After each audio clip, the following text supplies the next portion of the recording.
Hello दोस्तों, नमस्कार। किसी चैनल में मैं आप सभी लोगों का दिल से बहुत बहुत स्वागत करता हूं। दोस्तों, इस वीडियो में हम लोग बात करने वाले एक ऐसे टॉपिक के बारे में काफ़ी लोगों ने रिक्वेस्ट किया था कि सैटरडे संडे जब छुट्टी रहेगी बाजार को, ठीक है, तो इस टॉपिक को ज़रूर कवर किया जाए। इसके पहले भी मैं ऐसे टॉपिक को कवर करता था। कौन सा टॉपिक है कि 100 रुपीज़ से सस्ते वाले शेयर्स कौन से हैं जो कि देखा गया फंडामेंटली थोड़े बहुत स्ट्रॉन्ग है एंड अच्छा परफॉर्मेंस दिखा सकते हैं। तो ऐसे स्टॉक स्टडी करने के लिए यहाँ पे बता दीजिए। इसके पहले भी मैं इस प्रकार की काफ़ी वीडियोस यहाँ पे बना चुका हूँ। अगर आपको चाहिए पुराने वीडियोस के लिंक भी मैं नीचे डिस्क्रिप्शन बॉक्स में, कमेंट बॉक्स में या फिर ऊपर आई बटन पे आप लोगों को दे दूंगा। आप चाहो तो उनको भी स्टडी कर सकते हो, ठीक है। हमेशा हम लोगों ने जो जो पॉइंट्स इंपॉर्टेंट रहते थे उसी को कवर करके इस प्रकार के टॉपिक को कवर किया है। सो इस वीडियो में भी हम लोग बात करेंगे ऐसे शेयर जो कि 100 रुपये से नीचे हम लोग को देखने को मिले, डबल डिजिट में चल रहे। डिस्क्लेमर क्लियर कट है भाई कि सिर्फ वीडियो देखकर, किसी का भी वीडियो देखकर, मेरा वीडियो देखकर कभी भी शेयर कोई खरीदना होता नहीं है। आप इसको चाहे तो ज़रूर स्टडी पर्पस के लिए कंसिडर यहाँ पे कर सकते हो, ठीक है। कोई रिकमेंडेशन नहीं कि बाय करो, सेल करो, होल्ड करो, एवरेज करे करके। मेरा काम आपको सिर्फ सिखाना है शेयर मार्केट, ठीक है। जो चीज़ आपको 50-60 हज़ार रुपये बाजार में देकर आप खर्च करके सीखने की कोशिश करते हो, ठीक है, वही चीज़ें आपको मैं यहाँ पे फ्री ऑफ कॉस्ट सिखाता हूँ, ठीक है। तो चलिए ऐसे कुछ शेयर्स हम लोग कवर करने की कोशिश करेंगे। एंड देखा गया दोस्तों, यूजुअली थोड़े से रिस्क यहाँ पे रहने वाली है, ठीक है। ऐसा नहीं है कि एकदम ही आपको सेफ गेम मिलेगा, नहीं। यहाँ पे रिस्क रहने वाले। एंड रिस्क का देखिए, शेयर प्राइस से कोई लेना देना नहीं होता है कि 100 रुपये से नीचे ही इसलिए रिस्क की बात यहाँ पे हो रही है करके, ऐसी कोई बात नहीं है। अगर कोई लाख रुपए का शेयर है मतलब वहाँ पे रिस्क कुछ भी नहीं होगी करके, ऐसा बिल्कुल भी नहीं होता है, ठीक है। जो भी कंपनीज की हम लोग यूजुअली बात करने वाले ना, वो थोड़े से हम लोग को mid cap, micro cap, nano cap, small cap, उस कैटेगरी में हम लोग को ज़्यादा देखने को यहाँ पे मिल रहे हैं। तो इसलिए मैं यहाँ पे मैंने बात की है कि रिस्क है। रिस्क का अर्थ क्या होता है भाई कि यहाँ पे गजब की वॉलेटिलिटी देखने को मिल सकती है। अभी जो व्यक्ति अभी अभी स्टार्ट किए, जिसने शेयर मार्केट में निवेश करना, उसके लिए ऐसे स्टॉक्स में मतलब जाना मतलब काफ़ी रिस्की हो सकता है। तेज़ी में कोई सवाल नहीं पूछता है, जैसे स्टॉक 10-20% नीचे आ गया, दैट्स इट। वो मतलब हाँ, ज़्यादा उन चीज़ों को बर्दाश्त नहीं कर पाते हैं। तो जितना हो सके ये मैं सारे आप लोगों को डिस्क्लेमर देके चल रहा हूँ कि आप कौन से स्टॉक्स को स्टडी करने जा रहे हो, ठीक है, वो मतलब आप एक अंदाज़ा लगा सकते हो। तो चलिए स्टार्ट कर रहे थे। पहली कंपनी है दोस्तों जो कि 80 रुपये पे आपको देखने को यहाँ पे मिल रहा है, जिसका नाम है रतन इंडिया एंटरप्राइज लिमिटेड। यस, ये कंपनी के ऊपर ऑलरेडी मैं डिटेल में वीडियो बना चुका हूँ। मैं हमेशा ऐसे कंपनीज आपके सामने रखने की कोशिश करता हूँ जिसमें काबिलियत हो, ठीक है। मतलब बोलते हैं ना, पोटेंशियल होना चाहिए। बढ़ेगा नहीं बढ़ेगा भाई, वो हमारे हाथ में नहीं होता है। हम हर कोई बिजनेस में एंड किसी भी शेयर में इसलिए निवेश करता है कि वो बढ़े करके, ठीक है। हमारा काम इतना ही होता है कि भाई उसमें वो पोटेंशियल होना चाहिए। एंड इस कंपनी की बात करें तो पोटेंशियल ज़रूर है, बट ये कंपनी किस में काम करती है? फ्यूचर ओरिएंटेड टाइप के कुछ बिजनेसेस भी हम लोग को इनके देखने को मिल जाते हैं। और फ्यूचर ओरिएंटेड बिजनेसेस की बात करें तो एक डिसएडवांटेज वाला पॉइंट आप ये कह सकते हो कि हाँ, अगर इनको यहाँ पे ऑर्डर अगर नहीं मिले तो फिर ये स्टॉक्स हम लोग को प्रेशराइज होते हुए भी देखने को बहुत बार यहाँ पे मिल जाते हैं। सो ये एक मतलब डिसएडवांटेज यहाँ पे रहता है। मतलब लंबी अवधि तक कंसोलिडेशन फेज में रहते हैं। अगर मैं 5 साल का डेटा दिखा दूँ तो आपको रिटर्न्स तो देखने को मिलेंगे कि 1300% के रिटर्न्स करके, बट आप देख सकते हो स्टॉक कई सालों तक चले ही नहीं करके। तो इस प्रकार का नज़ारा आपको बहुत बार देखने को मिलेगा, ठीक है। तो उस हिसाब से आप लोगों ने विचार करके यहाँ पे मतलब डिसीजन यहाँ पे लेना चाहिए। अगर कंपनी के बिजनेस की बात करें तो जैसे मैंने आपको बहुत बार कहा है कि आप कंपनी के वेबसाइट के ऊपर विजिट करो। ये देखिए कंपनी की वेबसाइट ही है एंड यहाँ पे आपको सारी चीज़ें मिल जाएगी कि कंपनी के की बिजनेसेस कौन से हैं। अगर मैं थोड़ा सा इसको जूम कर लूँ, ठीक है, तो आप यहाँ पे देख सकते हैं। ये देखिए सबसे पहला वाला जो बिजनेस आपको देखने को यहाँ पे मिल रहा है, कोको ब्लू करके। सो ये इनका रिटेल का बिजनेस है, ठीक है। देन अगर हम लोग बात करें रिवोल्ट मोटर की बात करें, इलेक्ट्रिक व्हीकल का बिजनेस है। हाल ही में ये कंपनी उन्होंने यहाँ पे खरीदी थी। नेक्स्ट अगर हम लोग यहाँ पे बात करेंगे तो नियो ब्रांड फैशन का इनका बिजनेस देखने को यहाँ पे मिल जाता है। देन फाइनेंस की अगर हम लोग बात करें, ये भी इनका एक बिजनेस है। देन उसी के साथ साथ अगर हम लोग बात करें नियो स्काई, जिसमें ये ड्रोन से रिलेटेड बिजनेस यहाँ पे करते हैं, ठीक है। देन उसी के साथ साथ ये भी एक ड्रोन वाला हम लोग को बिजनेस यहाँ पे देखने को यहाँ पे मिल जाता है। देन उसी के साथ ये अलग अलग प्रकार हम लोग को देखने को मिल जाते हैं, जो कैटेगरी वाइज यहाँ पे उन्होंने सेग्रीगेट करके बताया। अगर आप इन्हीं चीज़ को डिटेल में जानना चाहते हो तो आप देख सकते हैं। देखिए कंपनी की वेबसाइट ही मैंने ओपन की है, तो आपको यहाँ पे मिल जाएगा। कंपनी का एक बिजनेस सेगमेंट रहता है, ये देखिए ऊपर है, इसके ऊपर मैंने क्लिक कर लिया तो अभी आप देख सकते हैं रिटेल सेगमेंट की बात उन्होंने यहाँ पे की है कि रिटेल में इनके पार्टनर्स कौन कौन है, वो सारी चीज़ें उन्होंने बता के यहाँ पे रखी हुई है। तो ये इनके क्लाइंट्स हैं, इनके साथ उन्होंने पार्टनरशिप करके रखी हुई है, ठीक है। बड़े बड़े नाम आपको देखने को यहाँ पे मिल जाएंगे। देन उसी के साथ साथ अगर आप यहाँ पे जाओगे, ये देखिए रिवोल्ट मोटर में यहाँ पे जा सकते हो। जैसे आप जाओगे तो कंपनी से रिलेटेड आपको डिटेल पढ़ने को मिल जाएगा। तो इस प्रकार से आप लोगों ने चीज़ों को यहाँ पे स्टडी करना होता है। नेक्स्ट अगर हम लोग बात करेंगे कंपनी की बैलेंस शीट, तो बैलेंस शीट आप देख सकते हो कोई बहुत बड़े रिजर्व्स नहीं, केवल 200-250 करोड़ के रिजर्व्स है क्योंकि कंपनी छोटी है। लॉन्ग टर्म बोरिंग की बात करेंगे तो जीरो नज़र आता है। शॉर्ट टर्म बोरिंग 450 या फिर आप 500 भी पकड़ सकते हो करोड़ के आसपास देखने को मिल रहा है। एंड कैश की बात करेंगे तो 35 लाख का ही कैश देखने को मिल रहा है। सो इसलिए शुरुआत में जैसे मैंने आपको कहा कि कंपनी का बिजनेस काफ़ी छोटा है। मिड साइज़ की ये कंपनी देखने को यहाँ पे मिल जाती है। एंड कंपनी का return on equity and capital employed देखिए, आपको तो माइनस में देखने को मिल जाएगा। मतलब क्या है, हाँ ये कंपनियाँ लॉस में क्यों चलती है, क्योंकि अगर देखा गया तो इनको लगातार बिजनेस अगर नहीं मिला तो ये घाटे में चली जाएंगी। क्योंकि कैसा होता है, आपके एक्सपेंसेस मैक्सिमम फिक्स होते हैं नेचर में अगर देखा गया तो।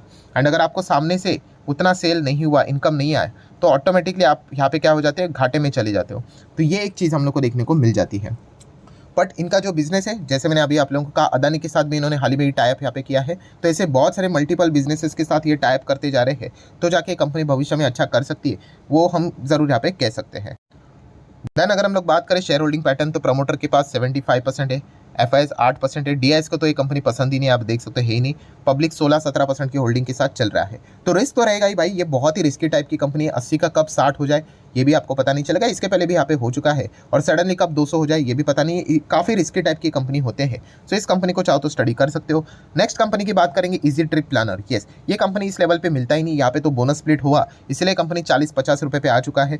अगेन कहना चाहूँगा, कमजोर इन्वेस्टर की तरह बात नहीं करनी है। मतलब अरे ये तो 40 का है, मतलब यही बेस्ट है। जो सस्ता रहेगा, इसके बाद अगर कोई 30 का रहेगा तो वो बेस्ट रहेगा, तो ऐसा नहीं करना है। प्राइसिंग का कोई लेना देना नहीं होता है दोस्तों, ठीक है। अगर कंपनी बोनस स्प्लिट नहीं देती तो इस रेंज में कंपनी आती भी नहीं, ठीक है। सो हम लोगों को कंपनी के बिजनेस को जानना है। एंड इसका चार्ट पैटर्न के ऊपर मत जाना कि ऐसा लगेगा कि क्रैश हो गया करके, वो गूगल के ऊपर अपडेट नहीं हुआ है। ये कॉर्पोरेट एक्शन हुआ था, इसलिए कंपनी सस्ते दाम पे देखने को यहाँ पे मिल रही है। सो इजी ट्रिप की अगर हम लोग बात करें, बैलेंस शीट आप देख सकते हैं, 200 करोड़ की रिजर्व से लॉन्ग टर्म बोरिंग जीरो ही नजर यहाँ पे आ जाती है। एंड कंपनी काम क्या करती है, तो नाम से पता चल जाता है। यस, ट्रैवलिंग वाला इनका हम लोग को बिजनेस देखने को मिल जाता है। अलग अलग टूरिज्म से रिलेटेड ये प्रोडक्ट्स आप लोगों को एंड सर्विसेज यहाँ पे प्रोवाइड यहाँ पे करवाते हैं। हाल ही में हम लोगों ने देखा, ये मालदीव्स का भी जो यहाँ पे हम लोग को कंट्रोवर्सी होते हुए देखने को मिला था, तो उन्होंने मालदीव्स के सारे अपने पैकेजेस को ही कैंसिल कर दिया। एंड अभी फिलहाल वो लक्षद्वीप के ऊपर भी फोकस कर रहे हैं। एंड अयोध्या भी इनका एकदम ही मेजर, अभी हम कह सकते हैं टूरिज्म प्लेस यहाँ पे रहने वाला है। तो इस प्रकार के हम कह सकते हैं अलग अलग ये चीज़ों को यहाँ पे ऑफर करवाते हैं। तो अगर आपको टूरिस्ट सेक्टर में, अगर आपको लगता है टूरिज्म में इंटरेस्ट है, तो फिर ये ज़रूर आप अपने रडार के ऊपर रख सकते हैं। ऐसा नहीं कि भाई 100 के नीचे कुछ भी मिल रहा है तो उठा कर लेके आ गए, कोई सेंस की बात नहीं है। बिजनेस आपको पसंद होना चाहिए। आपको लगता है कि अरे सर टूरिज्म में मुझे इंटरेस्ट ही नहीं है, छोड़ दीजिए, दूसरा स्टॉक देख लीजिए, ठीक है। तो मार्केट कैप देख सकते हैं, 8,200 करोड़ का मार्केट कैप देखने को यहाँ पे मिल रहा है। देन इन्वेस्टर की अगर हम लोग बात करेंगे, तो 64% प्रमोटर के पास है। पब्लिक की बात करें तो 31% की होल्डिंग है। एफआईएस डीएस कंपैरेटिवली इसमें हम लोग को कम देखने को मिल जाते हैं, 2% के आसपास। बीच में हो हल्ला बहुत मचा था, किस चीज़ का, कि प्रमोटर ने 71 से 65 एंड 65.64 तक यहाँ पे होल्डिंग को कम किया था। एंड होल्डिंग कम करके आप देख सकते हो इंस्टीट्यूशंस ने वो माल नहीं उठाया, वो पब्लिक के पास गया। तो हर कोई यहाँ पे अलर्ट हो गया, भाई क्या कर रहे हो करके, ठीक है। तो इसका अर्थ ये होता है क्या कि ये सडनली रेड फ्लैग है, डेंजर है करके, तो ऐसा नहीं होता है। कंसिस्टेंसी देखनी होती है। अगर ये बार बार अगर ऐसा कर रहे हैं, और अगर बार बार अगर वो माल पब्लिक के ही पक्ष में जा रहा है, तो फिर अलर्ट रहने वाली बात है। बट फिलहाल मैनेजमेंट एंड सारा बिजनेस को अगर हम लोग देखें, तो इतना कोई चीज़ लगती नहीं है फिलहाल, ऐसा कोई पैनिक करने वाली। तो एक पॉइंट आपको पता होना चाहिए। देन नेक्स्ट कंपनी दोस्तों जो 80 रुपये पे चल रही है, जिसका नाम है परादीप फॉस्फेट। यस दोस्तों, परादीप फॉस्फेट की भी बात करें, पीपी की भी अगर बात करें, आप चाहो तो इसको स्टडी यहाँ पे कर सकते हैं। काफ़ी रिस्की टाइप की कंपनी है, जिसको फर्टिलाइजर सेक्टर में इंटरेस्ट है, ठीक है। तो वो इस कंपनी को स्टडी कर सकते हैं। अगर आप ये कहते हो कि अरे फर्टिलाइजर में मुझे कोई इंटरेस्ट नहीं है यहाँ पे, तो आप चाहो तो इग्नोर भी कर सकते हो। बट यस, फर्टिलाइजर में अगर देखा गया, ये कंपनी जरूर रडार के ऊपर रखना चाहिए। आरएनएस की बात करें, रिजर्व एंड सरप्लस की 2,500 करोड़ के रिजर्व नजर आते हैं। लॉन्ग टर्म बोरिंग की बात करें तो यस, 300, 500, 600 करोड़ का कर्जा बढ़ते हुए देखने को मिल रहा है। देन अगर हम लोग यहाँ पे बात करेंगे कैश एंड कैश इक्विवेलेंट की, तो 100 करोड़ का कैश भी देखने को मिल रहा है। एंड शॉर्ट टर्म बोरिंग भी 4,000 करोड़ के आसपास हम लोग को देखने को यहाँ पे मिल रहा है। तो शॉर्ट टर्म बोरिंग किधर चला गया, थोड़ा सा मैं इसको नीचे करता हूँ। येस, सो कर्जे की अगर हम लोग यहाँ पे बात करें, कंपनी के ऊपर अच्छा खासा कर्जा जरूर देखने को यहाँ पे मिल रहा है। बट सिर्फ कर्जा होना मतलब ऐसा नहीं कि कंपनी खराब हो गई करके, प्रोवाइडेड कंपनी ने अच्छा खासा प्रॉफिट भी कमाना चाहिए। मार्केट कैप की अगर हम लोग बात करें, 6,500 करोड़ का मार्केट कैप फिलहाल तो हम लोग को देखने को यहाँ पे मिल रहा है। एंड पेयर सेगमेंट की बात करें फर्टिलाइजर इंडस्ट्री में, तो आप देख सकते हैं जितने भी ये कंपनीज हम लोग को देखने को मिल जाती है, उसमें नंबर 6 पे हम लोग को यहाँ पे फिलहाल तो देखने को यहाँ पे मिल रही है। देन अगर हम लोग बात करेंगे कंपनी के क्वार्टरली रिजल्ट, ये देखना इंपॉर्टेंट है क्योंकि कंपनी के ऊपर काफ़ी कर्जा रहता है। तो लास्ट टाइम कंपनी ने सितंबर क्वार्टर में काफ़ी अच्छा परफॉर्मेंस दिखाया था। ऑपरेटिंग प्रॉफिट की बात करें, सो 250 करोड़ का ऑपरेटिंग प्रॉफिट यहाँ पे दिखाया था। तो इस चीज़ के चलते हम कह सकते हैं रिस्क काफ़ी है इसमें, यस, बट ज़रूर आप इसको यहाँ पे स्टडी कर सकते हो। नेक्स्ट अगर हम लोग यहाँ पे बात करेंगे शेयर होल्डिंग पैटर्न के हिसाब से, तो 56% प्रमोटर के पास है, 5% एफआईएस है। डीएस का ये फेवरेट है, आप ऐसा भी कह सकते हो, 22% की होल्डिंग है। एंड पब्लिक के पास 16-17% की होल्डिंग देखने को यहाँ पे मिल रही है। नेक्स्ट कंपनी है दोस्तों ₹60 पे चलने वाली उत्कर्ष स्मॉल फाइनेंस बैंक, यस, इस कंपनी को भी जरूर आप अपने रडार के ऊपर यहाँ पे रख सकते हो। छोटी कंपनी है, 6 से 6,500 करोड़ का मार्केट कैप यहाँ पे देखने को यहाँ पे मिल जाता है। शेयर होल्डिंग पैटर्न की बात करेंगे 60-70% प्रमोटर के पास है। एफआईएस की बात करें 2% था, वो उन्होंने बेच दिया। डीआईएस के पास 12% था, अभी 11% है। बाकी पब्लिक 15 to 18% उन्हीं के पास हम लोग को देखने को यहाँ पे मिल रहा है। जितने भी छोटे कंपनीज आपको देखने को मिल जाते हैं ना, इसमें रिस्क कंपोनेंट भर भर के हम लोग को देखने को यहाँ पे मिल जाता है। नेक्स्ट अगर हम लोग यहाँ पे बात करेंगे आखिरी कंपनी, ये इसमें से सबसे ज़्यादा रिस्की, बहुत ज़्यादा रिस्की कंपनी है जो 78 रुपीज़ पे चल रही है, जिसका नाम है ऑल कार्गो लॉजिस्टिक लिमिटेड। अभी ऑल कार्गो लॉजिस्टिक देखा गया तो 70-80 पे तो चलता नहीं था। हाँ, यहाँ पे कॉर्पोरेट एक्शन हुए इसलिए इस लेवल पे देखने को मिल रहे हैं। सो अगर कोई जो पूछ रहा था लॉजिस्टिक में अगर देखा गया 100 रुपये के नीचे, तो आप चाहो तो इसको अपने रडार के ऊपर रख सकते हैं। बट काफ़ी ज़्यादा रिस्की कंपनी है। बैलेंस शीट भी आप देख सकते हो दोस्तों, इतनी स्ट्रॉन्ग तो यहाँ पे नहीं है। बट नेशनल लॉजिस्टिक पॉलिसी, ये जो नया बदलाव देखने को मिल रहा है, तो इन चीज़ों के चलते हम लोग को कुछ बदलाव इन कंपनीज के नंबर्स में जरूर होते हुए भविष्य में देखने को मिल सकता है, लंबी अवधि के पारी के हिसाब से बात करें तो। बट यस, ये इसमें देखा गया तो वन ऑफ द सबसे ज़्यादा रिस्कीस्ट कंपनी देखने को यहाँ पे मिल जाती है। 1993 से यहाँ पे काम करे, केवल 7,500 करोड़ का मार्केट कैप देखने को मिल रहा है, मतलब मिड साइज की कंपनी देखने को मिल जाती है। शेयर होल्डिंग पैटर्न देखा गया 60-70% प्रमोटर है, 10-11% एफआईएस है, 2 से 3% डीएस एंड पब्लिक की बात करें तो 16% की होल्डिंग देखने को यहाँ पे मिल रही है। सो जितने भी कंपनीज थे दोस्तों 100 रुपीज़ के नीचे, और भी बहुत सारे कंपनीज है, बट यस इनमें रिस्क कंपोनेंट काफ़ी ज़्यादा हम लोग को देखने को यहाँ पे मिल जाता है।